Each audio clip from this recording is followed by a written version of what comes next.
बहुत बड़ा मेला आया है। सारे पशु पक्षी मेले का बहुत मजा ले रहे हैं। ऐसे ही हमारी लाडो अपने बच्चे टीलू को मेला दिखाने लेकर आई है। अब देखते हैं आगे क्या होता है। मेरे बच्चे, हमारी बस्ती में मेला आया है। माँ, ये मेला क्या होता है? बेटा, मेला बहुत मजेदार होता है। यहाँ बहुत सारे पशु पक्षी अपना खेल दिखाते हैं। माँ, मुझे भी देखना है मेला, मुझे भी आना है। हाँ हाँ, हम आ भी जाएंगे। इतना बोलकर लाडो अपने बेटे को पीठ पर बिठाकर मेले की तरफ निकल पड़ती है। कुछ देर मेला घूमने के बाद टीलू की नजर झूले पर पड़ जाती है। माँ, ये क्या है? ये झूला है बेटा, क्या तुम्हें इसमें बैठना है? हाँ हाँ, मुझे बैठना है माँ। झूले का मालिक एक चील था। आइए आइए, झूले में आसमान की सैर कीजिए। एक चक्कर के लिए सिर्फ एक बेरी। आइए आइए। चील भैया, मेरे बेटे को झूले में बिठाइए ना। हाँ हाँ, क्यों नहीं, लाओ एक बेरी।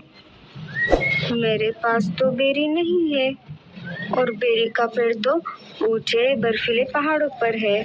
मैं उतना ऊपर तो नहीं उड़ सकती। चील भैया प्लीज बैठने दीजिए ना मेरे बेटे को। नहीं नहीं, अगर बेरी नहीं तो जाओ यहाँ से। चील की बात सुनकर टीलू रोने लगता है। माँ, मुझे झूले पे बैठना है माँ, प्लीज माँ। लाडो निराश हो जाती है। तभी वहाँ पर पारो चिड़िया अपने बच्चे को लेकर आ जाती है। ओ चील भैया, मेरे बेटे को झूले पे बिठाओ। हाँ हाँ, क्यों नहीं, लाओ एक बेरी। ये लो। पारो के पास से एक बेरी लेकर चील पारो के बेटे को झूले में बिठा देता है। ये सब देखकर लाडो और भी ज्यादा मायूस हो जाती है। पारो चिड़िया के पास बहुत सारी बेरियां थी। लाडो पारो से कहती है, अरे बहन, क्या तुम मुझे एक बेरी उधार दे सकती हो? इसके बदले में मैं तुम्हें अनाज दूंगी। बड़ी आई मुझे अनाज देने वाली। चल जा यहाँ से। दे दो ना बहन, मेरा टीलू झूले में बैठने की जिद कर रहा है। दे दो ना प्लीज। मैं नहीं दूंगी।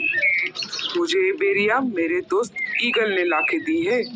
अगर तुम्हें अपने बेटी की जिद पूरी करनी है तो उड़कर जाओ पहाड़ों के बर्फीले टीले पर और तोड़ कर लाओ बहुत सारी बेरिया। लाडो नाराज हो जाती है और टीलू को लेकर घर वापस आ जाती है। टीलू का रोना बंद ही नहीं हो रहा था। माँ, मुझे झूले में बैठना है, तुम जाओ ना, बेरी लेकर आओ ना माँ। टीलू, बेरी का पेड़ बहुत ऊपर है, मैं वहां तक नहीं उड़ सकती बेटा, मुझे माफ कर दो। इसके बदले तुम जो चाहो मैं तुम्हें दूंगी। टीलू लाडो की एक नहीं सुनता और ज्यादा रोने लगता है। रोते रोते टीलू वहीं पर सो जाता है। अब मैं क्या करूं? कैसे लाऊं बेरिया? लाडो सोचने लगती है और बर्फीले पहाड़ों पर जाने की ठान लेती है। जब तक टीलू सो रहा है मैं जाकर बेरिया तोड़ लाती हूँ। मेरे बेटे के लिए मुझे एक करना ही पड़ेगा, मैं इसे ऐसे रोते हुए नहीं देख सकती। लाडो चुपके से घोंसले से बाहर आ जाती है और बाहर से दरवाजा बंद कर लेती है। जब तक टीलू सो रहा है तब तक मैं जाकर आती हूँ। लाडो पहाड़ों की तरफ निकल पड़ती है। जैसे जैसे लाडो ऊपर जा रही थी उसका दम घुटने लगा था। जैसे तैसे लाडो बर्फीले पहाड़ों पर पहुंच जाती है। लाडो इतना ऊपर उड़कर कभी भी नहीं आई थी, इसीलिए उसका दम अब घुटने लगा था। लाडो की सांसें अब फूलने लगी और लाडो वहीं पर बेहोश होकर नीचे गिर गई। कालू कौवा लाडो से मिलने लाडो के घोंसले के पास आ जाता है और घर का दरवाजा बाहर से बंद देखता है। अरे, ये दरवाजा तो बाहर से बंद दिख रहा है। कालू वापस मुड़ने ही वाला था, तभी उसे टीलू के रोने की आवाज आ गई। माँ, माँ तुम कहाँ हो? माँ, माँ तुम कहाँ चली गई? माँ, अरे, ये तो टीलू की आवाज लग रही है। मुझे अंदर चलकर देखना होगा। कालू दरवाजा खोलकर अंदर चला जाता है। देखता है तो लाडो अंदर नहीं होती। वो अनाज लेने मेरे साथ आने वाली थी।